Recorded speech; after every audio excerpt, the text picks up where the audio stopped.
Здравствуйте, дорогие друзья! Добро пожаловать на мой канал. Меня зовут Катерина, и сегодня мы будем заливать с вами свечки.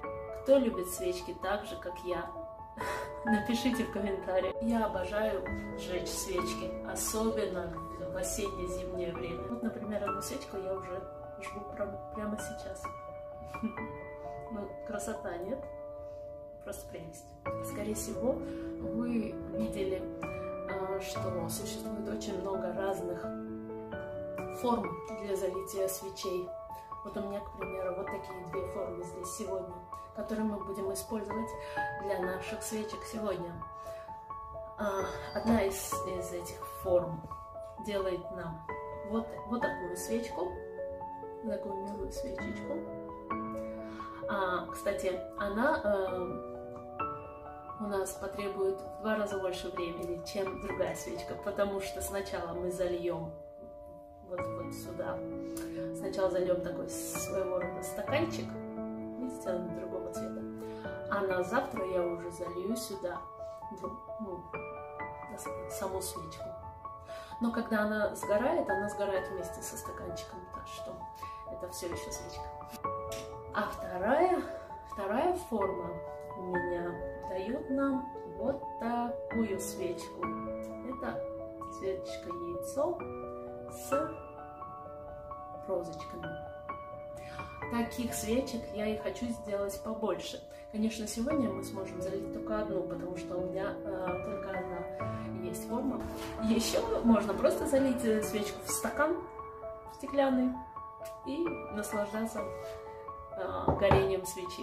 В последний раз я заливала огромную свечку. Я вам сейчас ее покажу.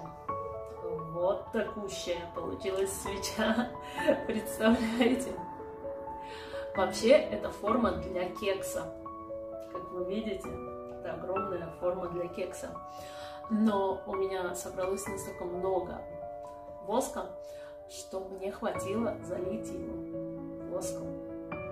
И это получается 4-я свечка. Видите, тут 4 свечи. Каждая из них может гореть как вместе, так и по отдельности. Кстати, я вам покажу, что это из этого получилось. У меня есть уже один огарок свечи от этого. Вот такое чудо вышло. Ну и вот видите, 2 свечи полностью сгорели, и 2 все еще могут жить. Но я хочу забрать весь этот воск для сегодняшних наших заливок. С чего мы начинаем нашу заливку? Во-первых, если вы вдруг захотите за мной следовать и делать то же самое, то сразу предупреждаю, возьмите ковшик, который вам больше не понадобится для еды. Потому что его очень трудно отмыть после этого. Так что лучше всего пожертвуйте один старый ковшичек для этого дела. Особенно, если вам это дело понравится, и вы решите это делать все время, так же, как и я. Так что вы его будете использовать снова и снова. Как мы обычно плавим воск? Есть 2 варианта. Один вариант – это на водяной бане или на очень-очень-очень низеньком огне. Я лично предпочитаю просто очень слабый огонь.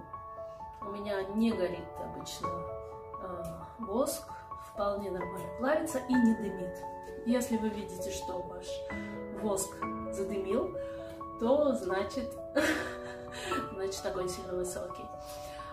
Если ваша печь не убавляется еще больше, в том смысле, что огонь стал совсем минимальным, то значит выбирайте другой способ плавления, это значит водяная баня. Сегодня мы будем применять оба способа.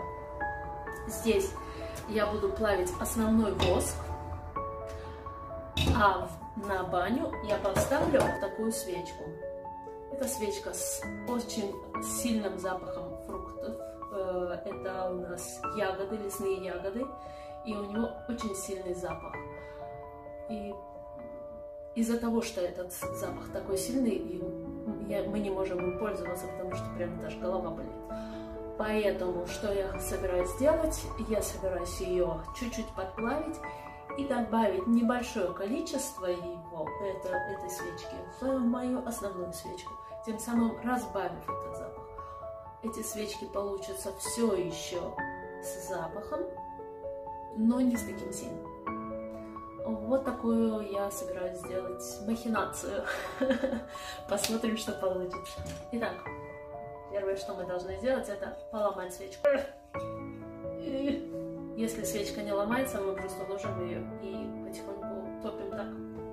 Ну, или применяем нож. Да. Пожалуйста, безопасность прежде всего, хорошо? Так. Итак, наш замок поддался. Вот такой кусок я отрезала и поставила его топиться постепенно на маленьком огне. Мы никуда не торопимся. В то же самое время у меня закипает вода для водяной бани, чтобы я могла поставить вот эту свечку внутрь. Вот сюда. Для того, чтобы это была реально водяная баня, я подставлю внутрь подставку, чтобы снизу она все еще не прикасалась к дну. И ждем. Пока наш воск тает, нам нужно подготовиться. Нам нужно поставить фитиль вот в эту форму. Фитиль у меня замечательный. Когда-то купила на китайском сайте огромное количество фитиля. Мы используем крючок, тоненький-тоненький. Вот он. Совсем тоненький, чтобы не порвать нашу форму. Я уже заранее здесь сделала дырочку тоненькую, такую, чтобы через нее не проливался воск, но аккуратненько проходил самый тоненький крючок, который у вас есть. Вот я это и делаю сейчас. Вот, крючок прошел. Мы захватываем наш фитилек и протаскиваем его аккуратно через дырочку. Вот он уже внутри. Сейчас, секунду. Вот. Наш воск растопился. Вот такой, видите? Прям жиденький. Для того, чтобы нам залить сейчас свечку, нам надо немного вот этой яркой запашистой свечки добавить в наш основной воск. Посмотрим, как это у нас выйдет. Ага, какое-то количество сливается. И это очень хорошо. Но не так, чтобы много.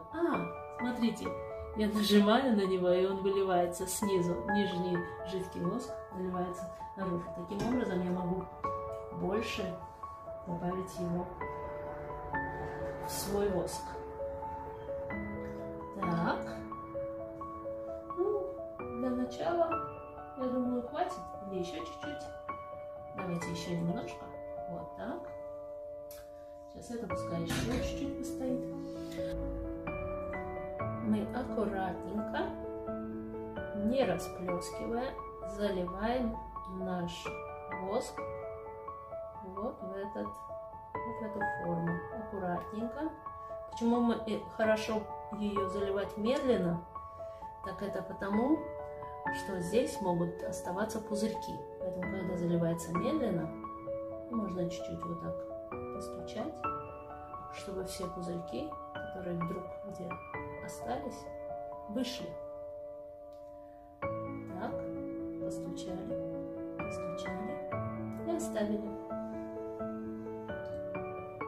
Теперь вторая свечка. Сюда мы заливаем уже вот так, аккуратненько. Эта свечка уже выйдет готовой вместе с фитилем. Вот так. До самого-самого верху. На данный момент процесс закончен. Продолжать я буду завтра. Но вы увидите это прямо сейчас. Когда ваша свечка остынет полностью, скорее всего, вы увидите небольшую воронку в центре. Так вот, ее можно дополнить, долить дополнительным воском.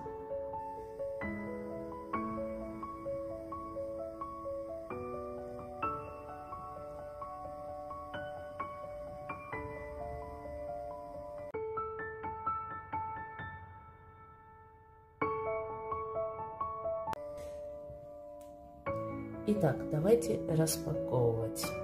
Вот наши две свечки, которые мы должны распаковать. Как мы это делаем? У нас здесь небольшая, аккуратно надо начинать. Сначала форма может быть достаточно плотненько прижата, где-то приклеена, поэтому мы не спеша, аккуратно идем по кругу. И вот так, таким образом отцепляем форму. Сначала у самого края, потом уже можно вот так. В общем-то, сначала я боялась как-то сильно растянуть эту форму, может порву, но на самом деле она достаточно крепкая, она может тянуться, и мы просто как чулок снимаем ее вот таким образом. Вот такой стаканчик получается. Сейчас я подцеплюсь. Вот так получается, чуть оттягиваем и снимаем, чтобы из дырочек она вышла, не повредив рисунка. Вот, достаточно быстренько, видите, получилось стащить. И осталось нам вытащить ее изнутри. Вот так складываем, чтобы она отцепилась. И немножко крутя вытаскиваем. Вот наш стаканчик свечной получился. Видите? Сюда осталось залить свечку с фитилем. И будет свечка. Вот такая красивая. Видите? Красивый стаканчик, да? Очень красивый. Аккуратный вышел, видите? Кстати, он приятно пахнет. Это номер 1.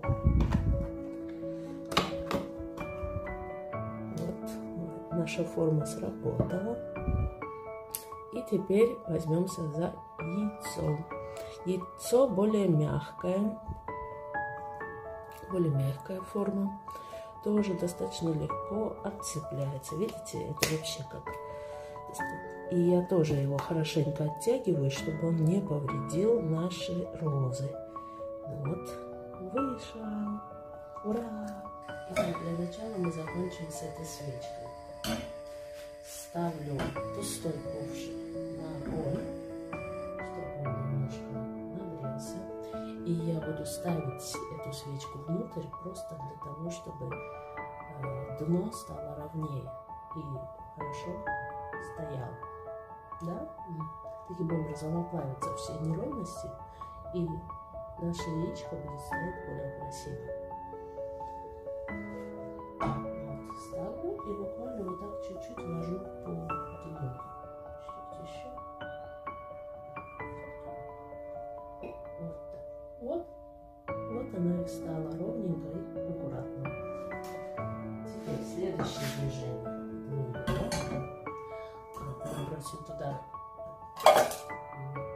и еще немного воска, потому что мы хотим с вами доделать эту свечку. Как мы это делаем? Чтобы поставить фитиль, я возьму шило и проткну этот стаканчик, чтобы поставить фитиль снаружи. Вот, я грею на огне наше шило. И протыкаю наш стаканчик. Он идет как по маслу. Я, конечно, сильно не давлю, чтобы, не дай бог, не сломать. Просто сколько идет, как идет. Видите? Ту же самую дырочку аккуратно. Упс, вот все. Видите, продвинулась. Это отлично. Привет, дорогие. Так вот, что мы делаем? Мы засовываем наш крючок вот сюда. Он уже не стыл. Вот сейчас шилом немножко проделаю дырочку, остывал. Так, засовываем наш тоненький крючочек сюда, цепляем наш фитилечек, вот так, и аккуратненько просунем.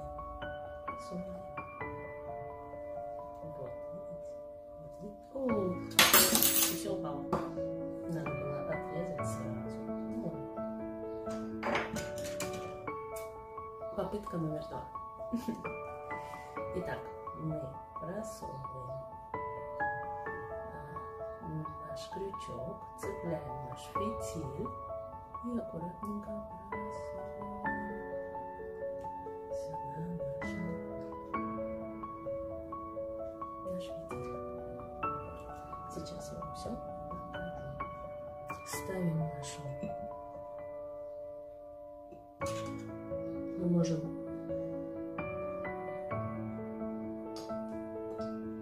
наш крючок применить как держатель нашего фитиля временный. Так. И теперь наш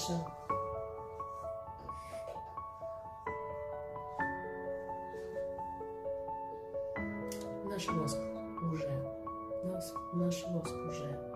растаял. Мы аккуратненько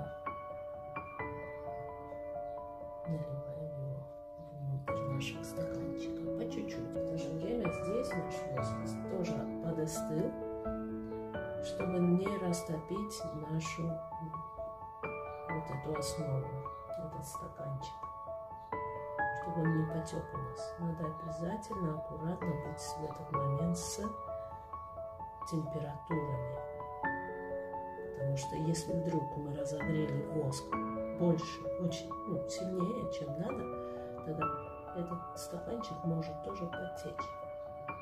Вот так. Опять же, напоминаю вам, какое-то количество небольшое воска нужно оставить до заливки вот этого, потому что когда он остынет, посередине образуется небольшая вороночка. Так мы подлили до конца. И оставляем его в покое остывать. Ну что ж, я довольна нашими свечками. Вот такая свеча получилась. Мне очень нравится. Подарю ее кому-нибудь из друзей на эту Пасху.